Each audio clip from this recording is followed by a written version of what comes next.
guys, today I'm going to be workshopping through our Budokan series, Section 2C and Dancing Dogs, and just breaking down the fundamental techniques. Section 2 is part of our Archer series, and it is all about the divided mind.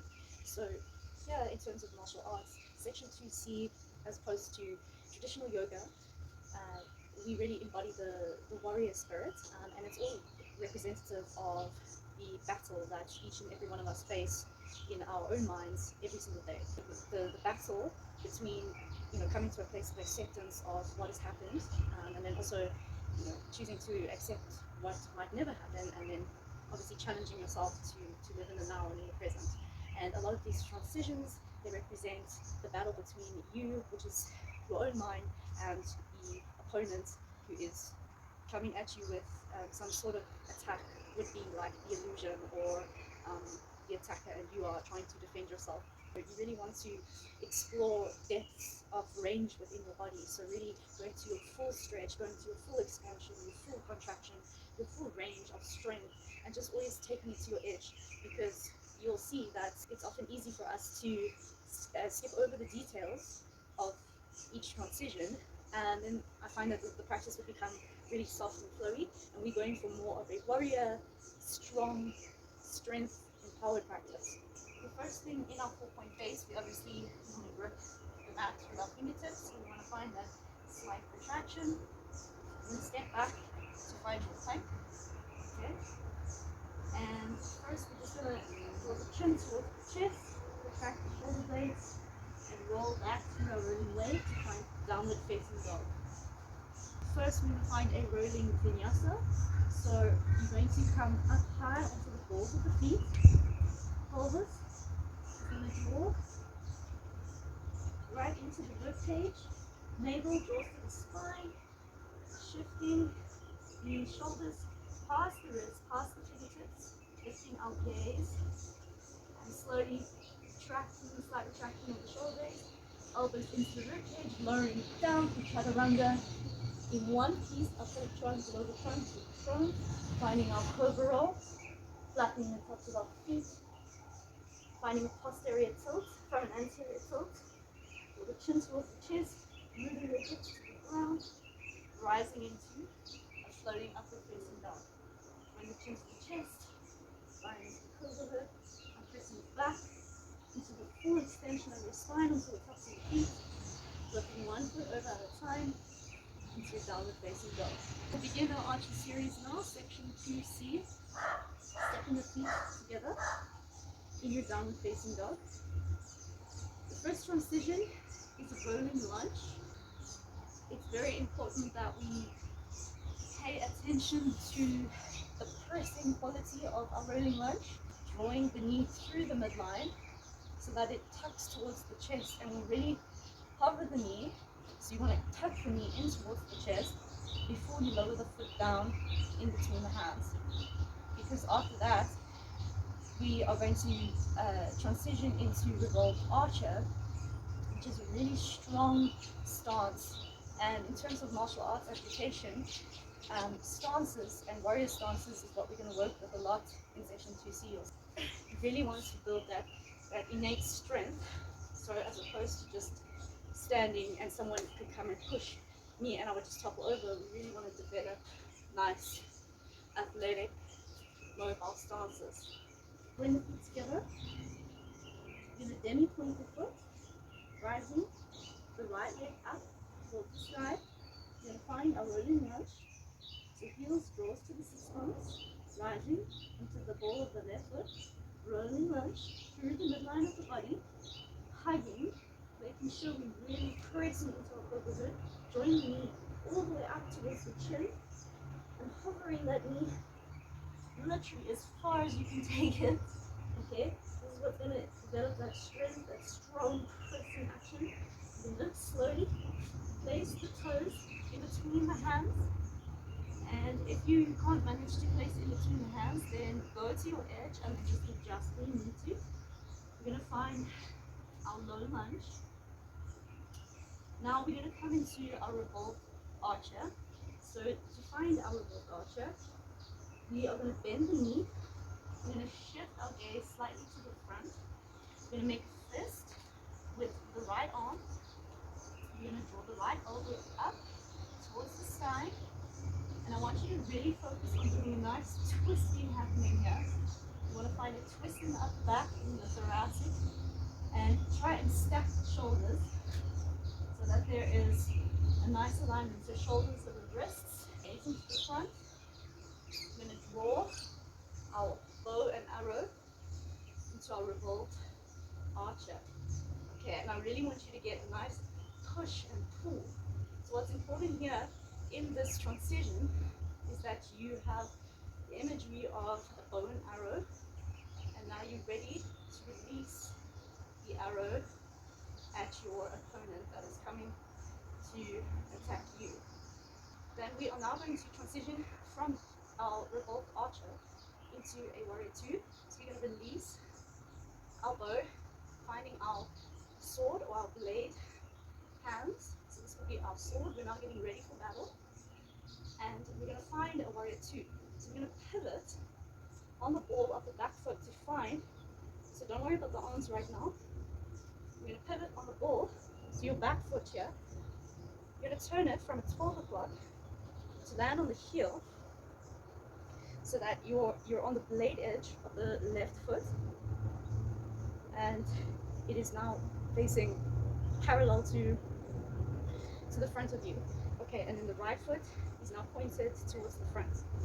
So if we reverse that, get that nice twist, that solid bend in the knee, and now we're going to turn. Our hip is also going to pivot towards the front, and we're going to find that warrior 2 base with our feet. Okay, so what's really important is we get that pivot. So going from facing the front in a very athletic low lunge stance, where here we would be able to move if we had to, if someone was coming at us. And now we're going from there, transitioning into a warrior 2. So now with the arms,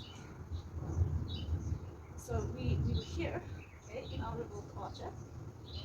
We release the hands, and now as we release to find our sword, we're going to now take it right. The right hand is now going to come towards the front, and we're going to draw the left blade or hand all the way up and around like a clock towards the back.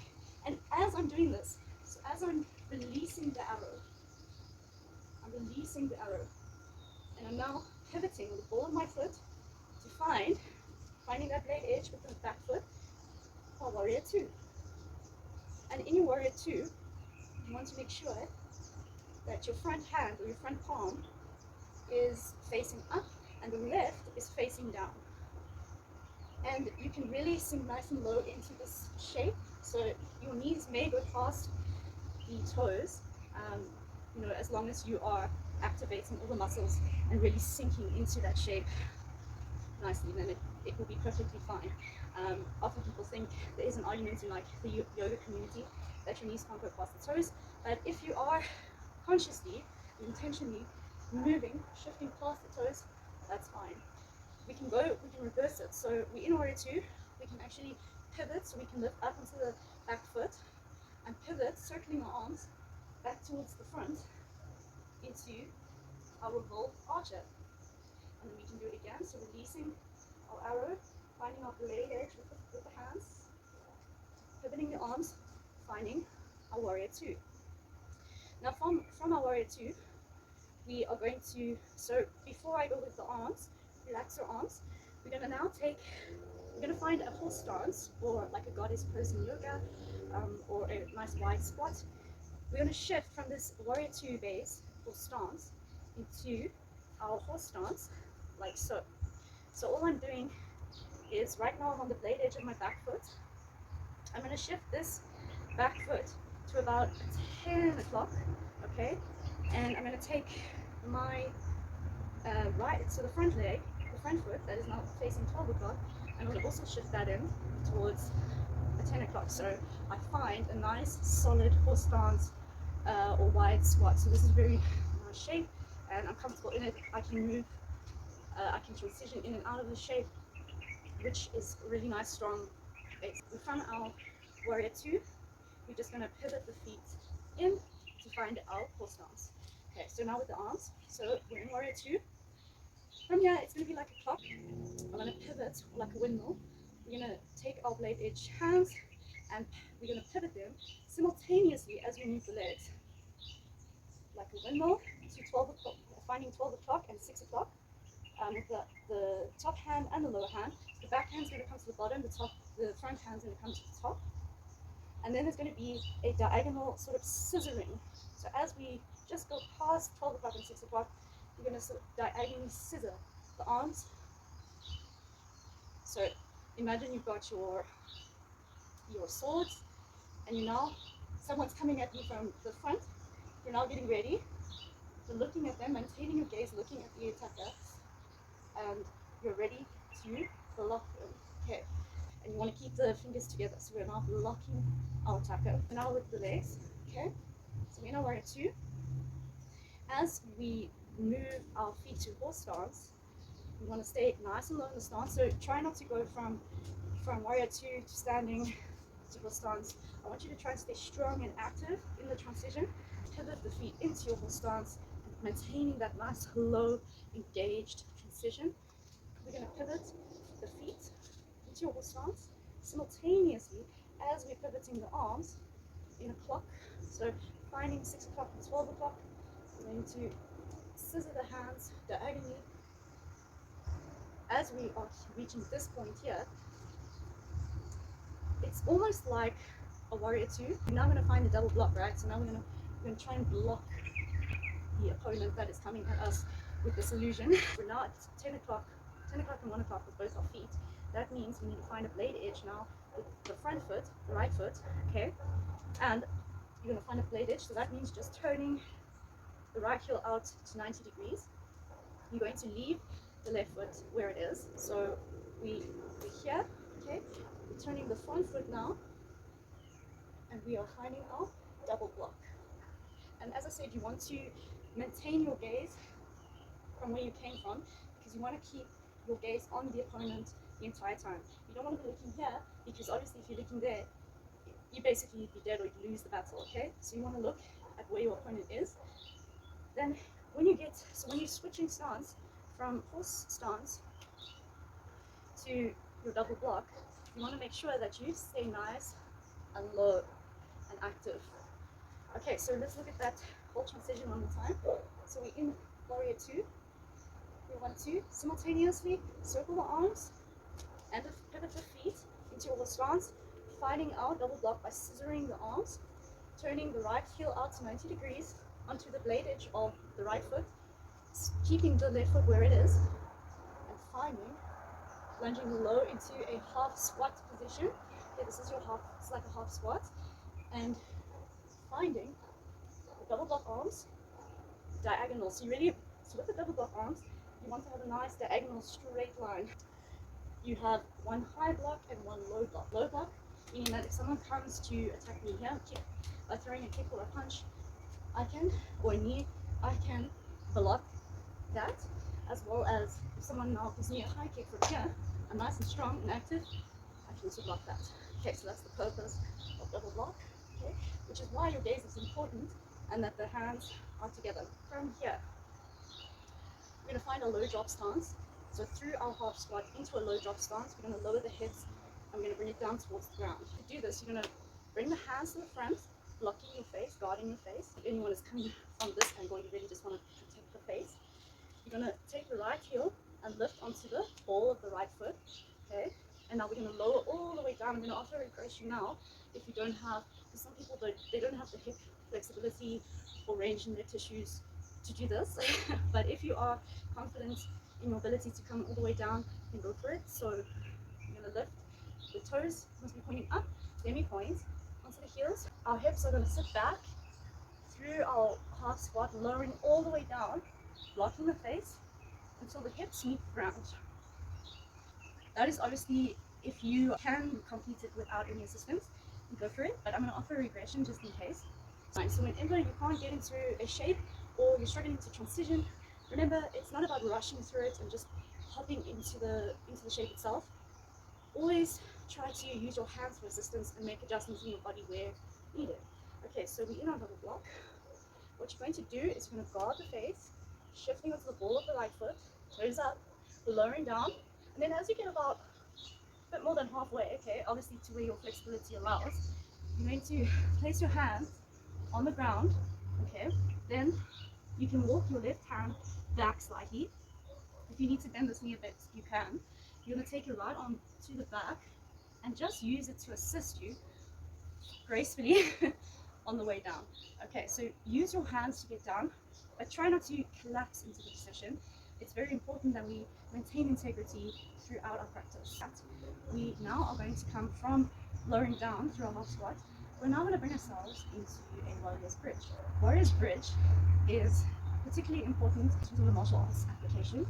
The bridging quality of lifting without any kind of bridge, where we're bridging the hips up, offers a very strong base of where, in terms of like martial arts or jiu-jitsu, you can basically bear the weight of another person if the anatomical structure and your technique is executed well, and that's what the yoga practice helps with. A lot of the time that I see things that go wrong with this particular shape is generally the placement of your hands and your feet.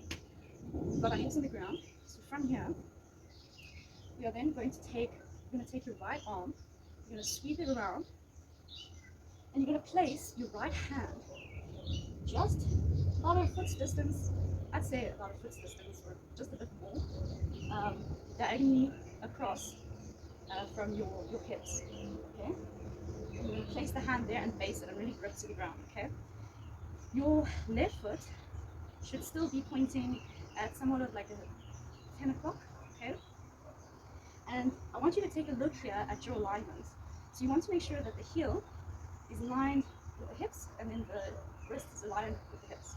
So it goes heel, hips, wrist. Okay, so that really helps just to make sure you've got a nice alignment happening and you know where you're going. Then, second is your right leg.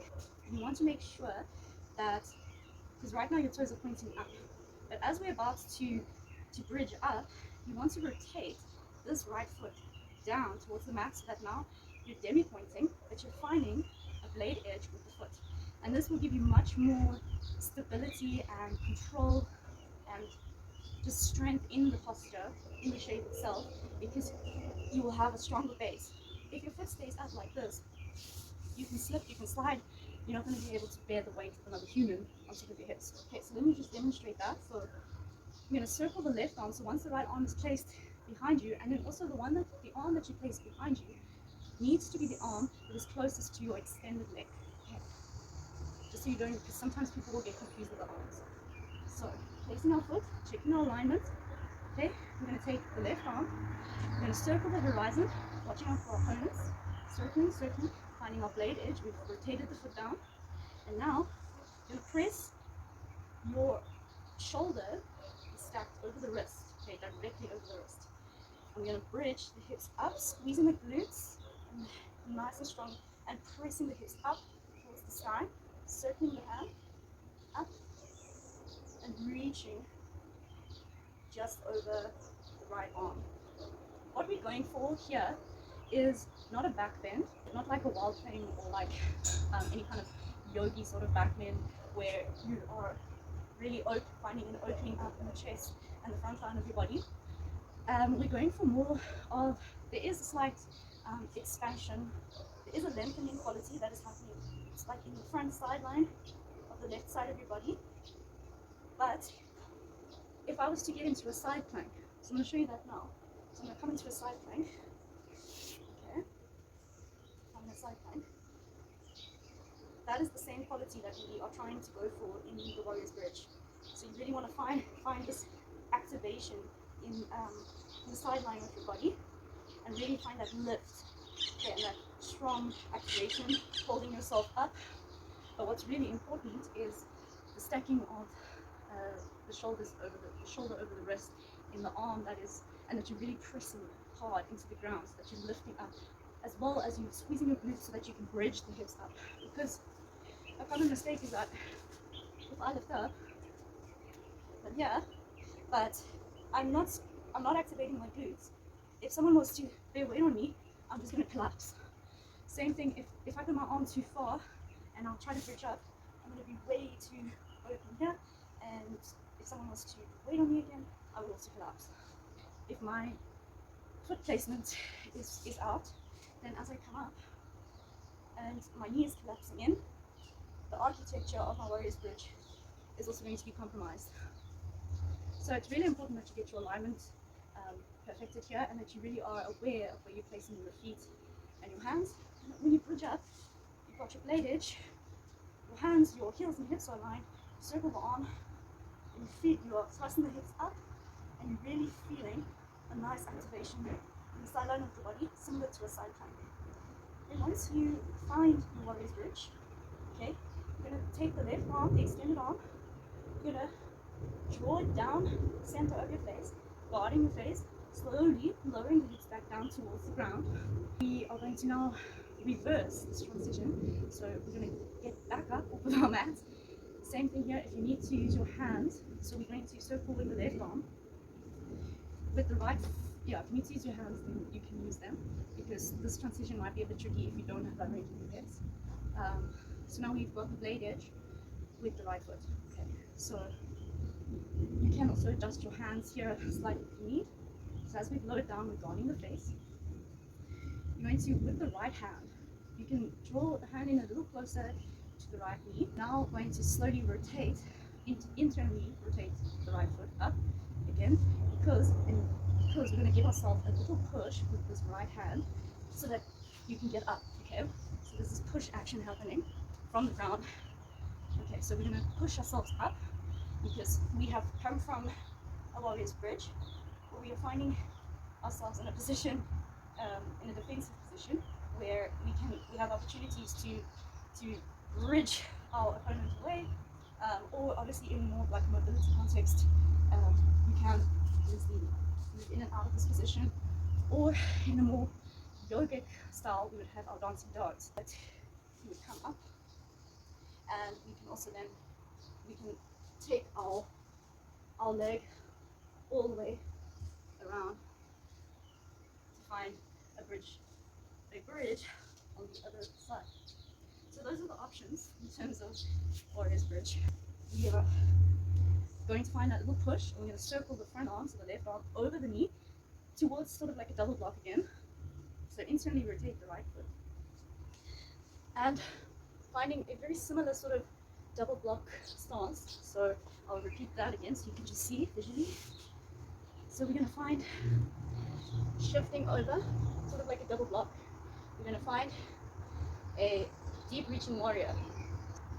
From the double block arms, we're going to take our right hand, or right sword, and we're going to grab the blade or sword from the right hip. Okay, so imagine you are now getting ready to attack your opponent. And we're going, as we do this, we're going to look towards the front where we came from, and we're going to pivot on the front ball of the front foot to find it's like a warrior 2 again, except a little bit deeper. And we're going to find the blade edge with the back foot. So from our double block stance, we're now going to pivot on the ball of the front foot, finding blade edge with the back foot to find a deep reaching warrior. Okay, so imagine that you have come up now from your warrior's bridge, you've got your double block, and now you're going to find your sword. You're going to turn to stab your opponent. And the trick with deep reaching warrior is that you can, as with like a low lunge, you can come all the way forward so that your knee goes right past the toes, as I explained earlier. You want to be very athletic and very active and strong in this position, really scissoring the legs together and hugging everything in so that everything is nice and strong. And when you find a deep reaching warrior, I want you to focus on finding a connection between your torso and your right quad. Finding a deep reaching warrior, back hand palm facing down, and the front facing the top. So let's start from the bottom. We came down from our warrior's bridge, we internally rotate the foot, we circle with the left arm, coming up into a double block position, gazing to the front, pivoting on the front foot, finding blade edge back, and spearing to the front in a deep reaching warrior. Now, from your deep reaching warrior, We are now going to come into a flying warrior. You need to maintain the same stance with the legs, and the arms are going to stay the same as well. You're going to maintain your gaze so that it's facing right in front, and all you're going to do is shift your weight past the right toes and lift up and find a stack in the hips. So you'll notice that, so if I just show you with the feet, the hip is slightly internally rotated, the left hip. But as you stand up into your flying warrior, you're going to come up, and there's going to be more of a opening. Okay, so a demi point with the back leg. Okay, you really just want to try and open and stack the hips. And then once you have that architecture done, you want to try and get your body parallel to the ground. Your arms are going to stay in your deep reaching warrior arms. Okay, so the steering in our deep reaching warrior are releasing into a flying warrior. And you try to maintain that hold. So that whole section, it looks sweet. We came up from the ground, we grabbed our sword, we went for a deep reaching warrior, steering, preparing, finding a blade edge, shifting knees past the toes, gazing to the front, and rising up to spear forward into our opponent. Now we're going to find falling warrior. Now we can find our revolve flying warrior to falling warrior. So we went from flying warrior. We're now going to revolve the hands, and we're going to make sure. So all we're doing is from the front of our flying warrior, we're just going to switch the hands. And as we switch the hands, the left leg is going to stay extended, and you're going to have this sort of like pendulum swing happen. Okay? And that pendulum swing is what's going to make you turn on your mat. So I just want you to practice that. Even if you have to take a couple of hops a few times to turn, that's fine. So just practicing from here and turning. What really is important here is that your gaze, you do not, for example, if you are still facing the front, don't look behind you and then try to turn. Because if you turn to the other side and you're still looking there, obviously your opponent's going to win, but you could also injure yourself. So you always want to make sure your gaze moves with you as you move. Okay? So, that's that. So as I'm turning towards the right, my gaze also moves to where I am going. Okay, we always move to where we're going. So, now with the arms, now flying warrior. Okay, you draw into our revolve flying warrior, switching the arms into our fallen warrior. So it's a little swing of the leg and hop on the ball of the right foot. Okay, so you really want to be on the ball as you pivot. So it's really good to just practice that a couple of times and drill through it until you get the hang of it. Once you turn, okay, your arms, try not to sort of like I'll twist them around, draw them in towards the sideline of your body so that you've got a nice and strong balanced stance, and make sure that the swinging leg is extended out behind you, nice and straight. Okay, so that will really help with your balance as well. And keeping your gaze up and on eye level the whole time. Okay, so we're going to we're in our flying warrior. Now we're going to rotate the hips in, switching our arms into revolve flying warrior, and for the warrior we're going to pendulum swing and hop, find your balance, draw the arms in, keeping that back leg extended. We're now going to find a sort of split, a half split towards the ground so that our fingertips reach the ground. You're now going to catch yourself, your split leg variation. Then you point the foot, keeping it nice, straight and extended. There's two variations here. So the first variation is you'll lift your gaze, look towards the front of your mat, bend the right knee slightly, and touch yourself, lowering down to the chaturanga into a pose. The second option is that you're going to walk the hands out. To catch yourself, you need to have quite a lot of strength in the upper body. You need to be able to do solid chaturanga push-ups because there needs to be a slight retraction. It's a protracted retraction, if that makes sense. You really, as you catch, you want to activate back muscles to make sure you catch your fall, okay? Otherwise you'll land on your face.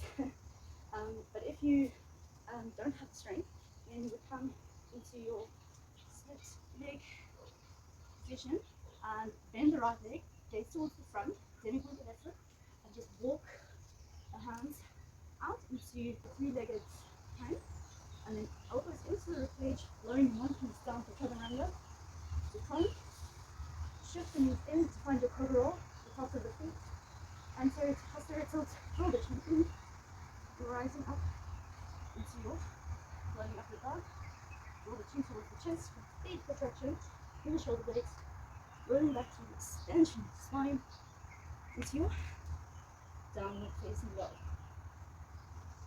And down, two. So that is a breakdown of our transitions through section 2C on one side. I am now going to just demonstrate to you the dancing dogs. Okay, so I'm going to go just back, step a little bit to the warrior's bridge. So I did touch on it earlier, but I just want to explain in more detail.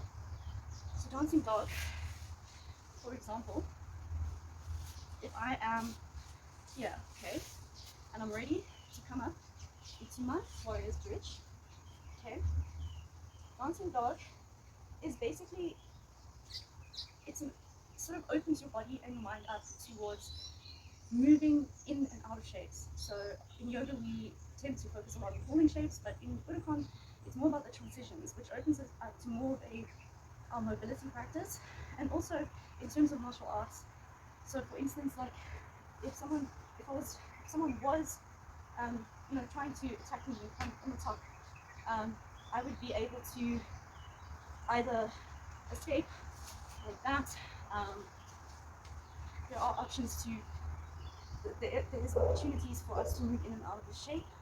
And in terms of dancing dog, it really builds a lot of strength because you move through that, a very similar transition like that, but a lot more slowly and more controlled. So it really teaches you to fire up to the sideline of your body, to use your shoulder girdle for strength, to press with the hands, and cobra hood, and just getting used to moving through your full range with strength. So the dancing dog looks like this. So we come up into warrior's bridge. Okay. You are going to look diagonally to the left because I'm bridging up with the left leg extended. I'm going to then head towards the left. I'm going to spiral my right leg over behind me to find a warrior's bridge on the other side. Okay, so I'm circling the horizon. I'm lifting up. I found my alignment. Okay, I've got my blade edge. Then I'm going to take this right arm and I'm going to gaze towards the left corner. I'm going to swing, so almost like I'm swimming over my body, and I'm going to bridge the hips up even higher. I'm going to swim across to bring my right foot past the right hand on the other side to find myself in a seated half squat on the other side.